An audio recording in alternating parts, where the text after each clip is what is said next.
La Bible quotidien. Série de méditations quotidiennes tirées de l'ouvrage du pasteur Israël Leito, imprimé en octobre 2007 par la maison d'édition interaméricaine. Fais-moi entendre dès le matin ta bienveillance, car je me confie en toi. Fais-moi connaître le chemin où je dois marcher, car j'élève à toi mon âme. Psaume 143, verset 8.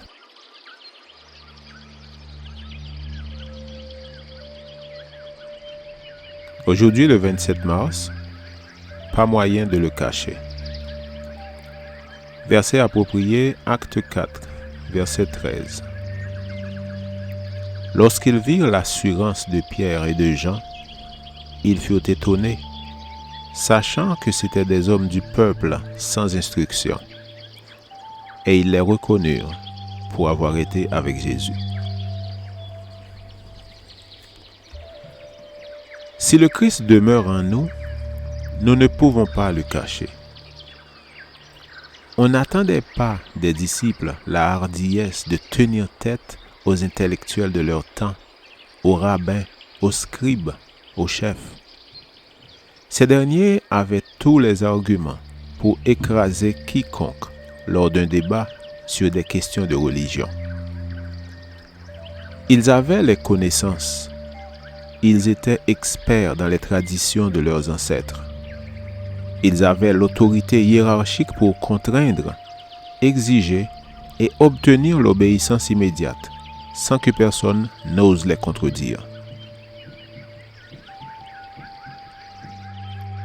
Ils avaient l'habitude de remporter tout débat public, à l'exception de ceux qu'ils avaient eus avec Jésus.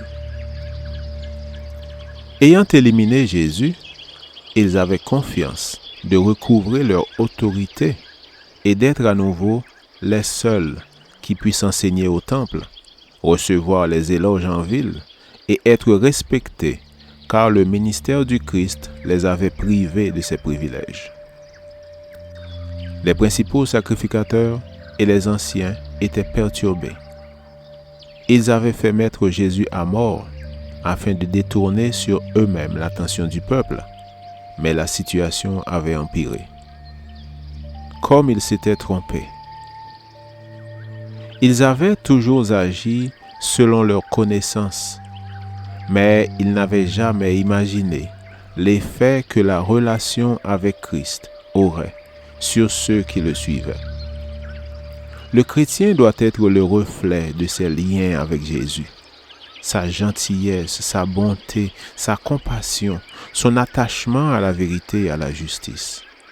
Tout devrait être à l'image du Seigneur dans la vie de son disciple. Si nous étions ce que nous professons et devrions être, nous serions le portrait de notre Sauveur.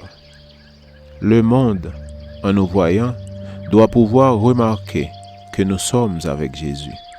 Nos voisins, nos frères et sœurs, nos collègues de travail, ceux sur qui nous avons autorité et ceux qui ont autorité sur nous, doivent se rendre compte que nous passons du temps avec le Seigneur. Celui qui marche avec Jésus ne craint pas de refléter sa lumière. Il n'a pas honte de la religion qu'il professe.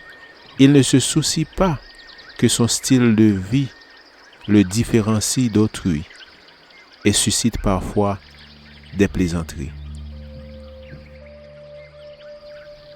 Être avec Jésus, c'est démontrer sa sainteté, son humilité et sa simplicité. C'est avoir la compassion et la bienveillance du Christ. En passant du temps avec Jésus, nous devenons aptes à faire preuve des mêmes intérêts que lui, à mener une vie pieuse et à rester tout près du Père selon son exemple.